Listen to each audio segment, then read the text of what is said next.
Hello folks, how you doing? Beneath my legs I have a 2016 Indian Scout, and this is my review.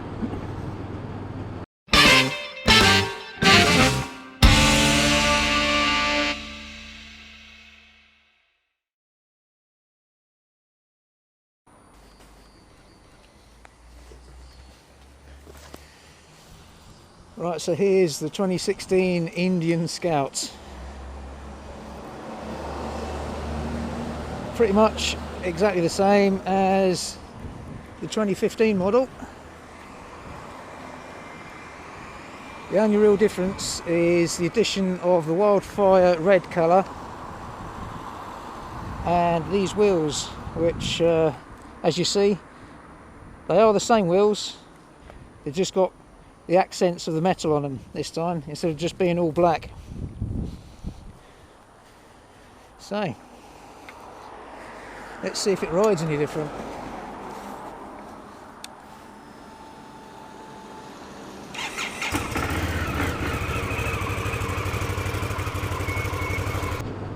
So this isn't the first time I've been on an Indian Scout. I've ridden the 2015 model 2 or 3 times now, and it is a beautiful bike. I love it.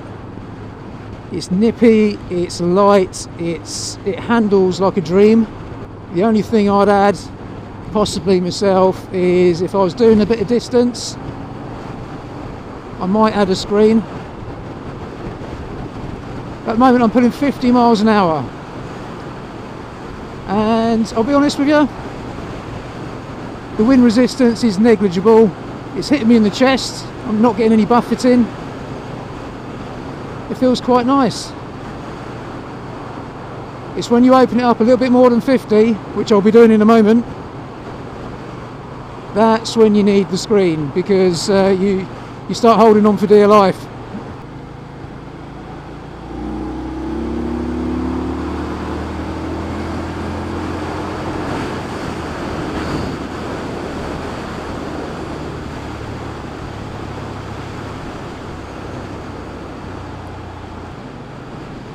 So we slow to 40. Right, this is a good chance, I suppose, to tell you about the changes. Really, the only difference is for the UK model, because they come with ABS as standard anyway, is the option of wildfire red, which is a brighter red colour, and the wheels have some metal accents on them. Where the 2015 bike, the wheels were completely black. On the 2015 bike, they've got silver accents. What about the riding? Does it ride any different?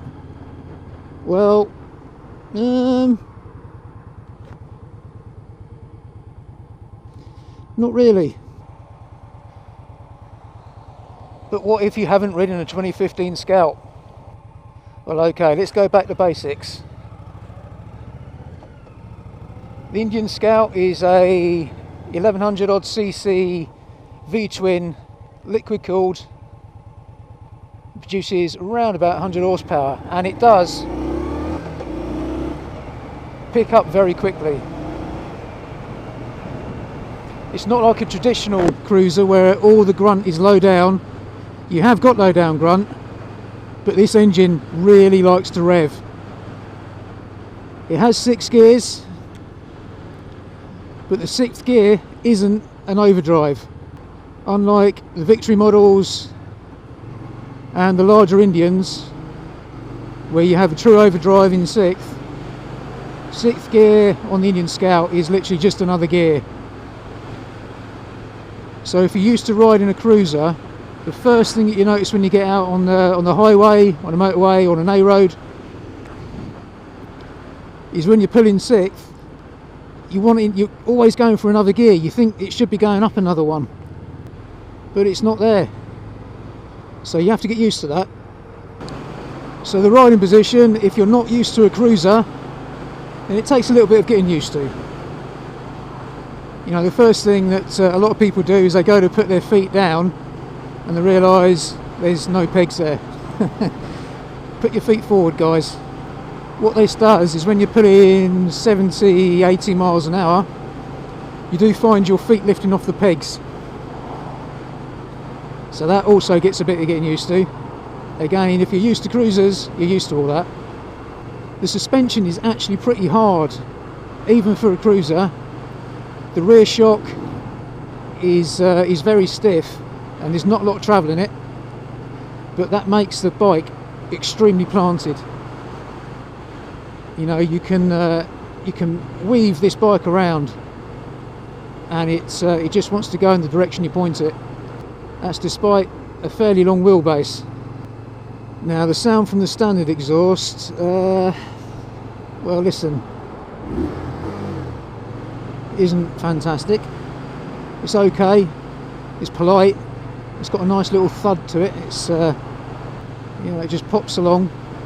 But let's be honest, if you're going to have a Scout and you want to make a noise, then you either go for the stage 1 or you go aftermarket, because there's plenty of aftermarket stuff coming out for the Scout.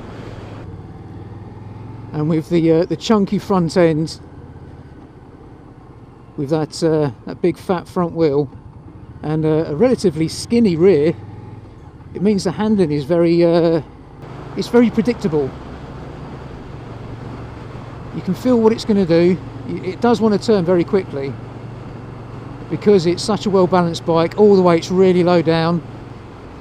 In fact, that's probably the first thing you notice about the Scout. Anybody who's not ridden one before, the first thing they notice when they sit on one is how light it feels. I mean, it isn't a light bike, it's 255 kilos thereabouts, so it's the same sort of weight as a ZZR 1400 Kawasaki, and you know, everybody knows that's a big heavy bike.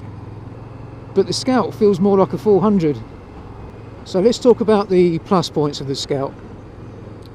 It's light. It's a great town bike because it's, you know, the centre of gravity is low. It's well balanced. It's got great torque range. I mean, the torque range on it is phenomenal. It's a very linear torque range. You know, you don't really get too many flat spots on it, which is great, especially if you're going to be commuting on the bike. Yes, commuting by Scout. I think it is a great bike to be able to do that with, even possibly through the winter. I mean, it's autumn now. Okay, the roads are dry at the moment, but I'm still on fresh rubber. When I picked this bike up this morning, it only had 27 miles on it, so the tyres aren't even scrubbed in yet. But regardless, it turns, it goes where you point it. I think ridden with a competent rider, you could quite easily keep up with someone on a much sportier bike. It is a bike that just wants to go. I mean, I was in fifth there, and I just opened it up and it pulled.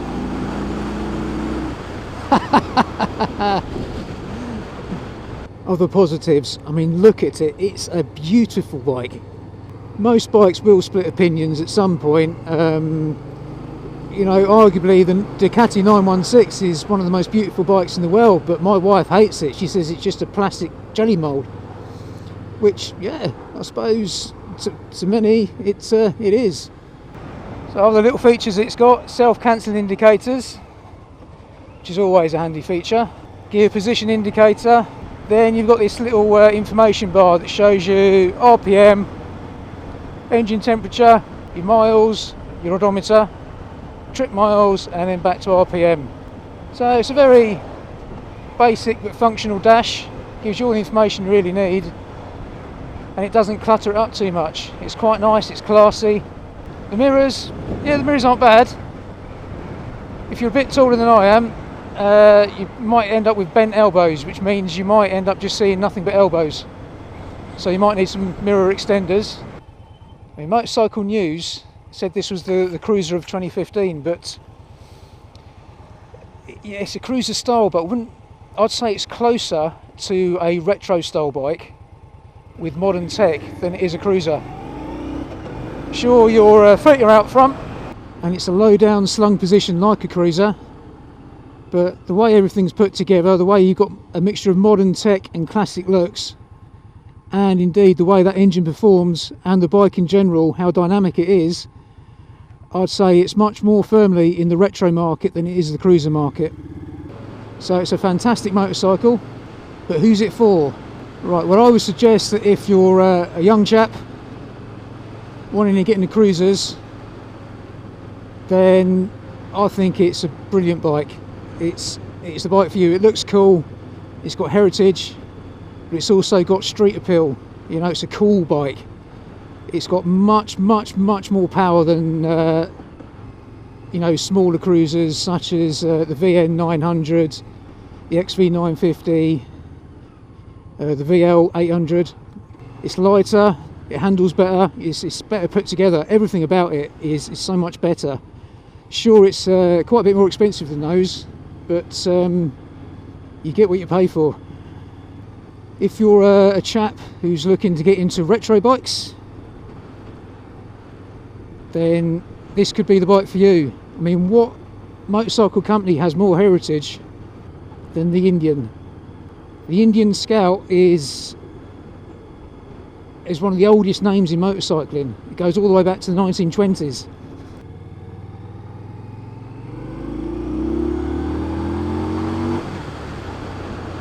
But it takes off.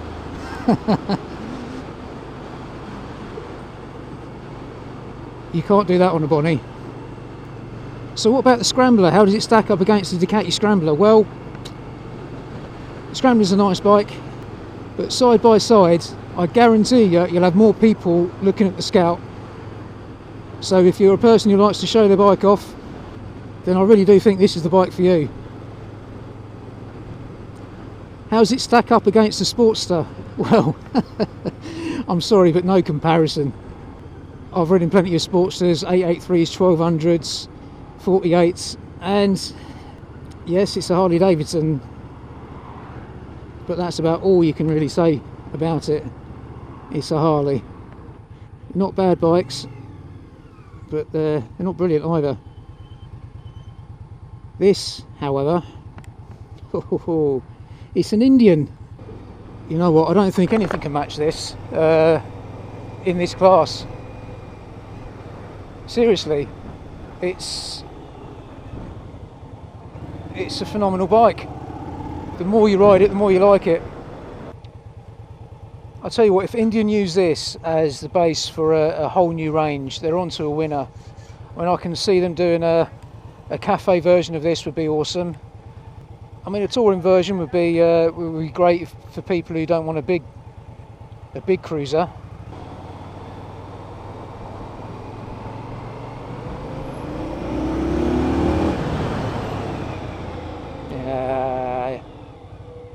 I'll tell you what, the ABS kicked in then, and I hardly noticed it. That is very well sorted ABS. Now, some people have criticised the brakes on this, but it's a cruiser, so your back brake's more important normally anyway. But I can't find fault with them, if I'm honest. The brakes are really good, really good. It's no sports bike, but you don't expect it to be. But compared to the brakes you get on the Bonnie, the Harley, even the Ducati, these are really good brakes. The ABS is really spot on. Let's do a bit of a drag.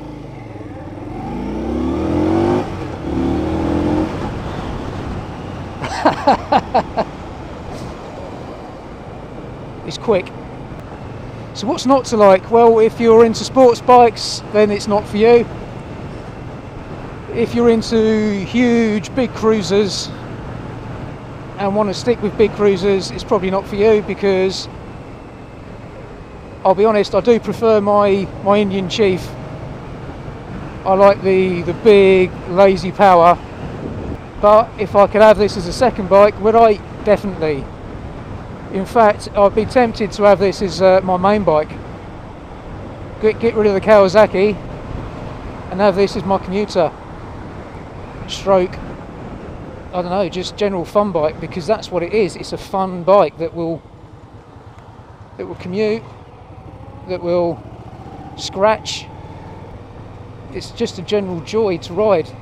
Put it this way, if you want a bike that you can feel proud of, enjoy riding, and just look at in the garage and adore, this is a bike for you. This really is your bike. Go buy one. And if you're in the Midlands, there's only one place for you, and that is HBC Motorcycles in Nottingham, which is where I'm heading back to now. Thank you very much, HBC Motorcycles, for the lend of the bike. I'm a bit sad now because I've got to give this bike back. I want it. I really want it. So this is the 2016 Indian Scout, available from 10,4999 plus on the road charges. And if you can afford one and you want a bike, get one. That's all I can say. Just get one. You will not be disappointed.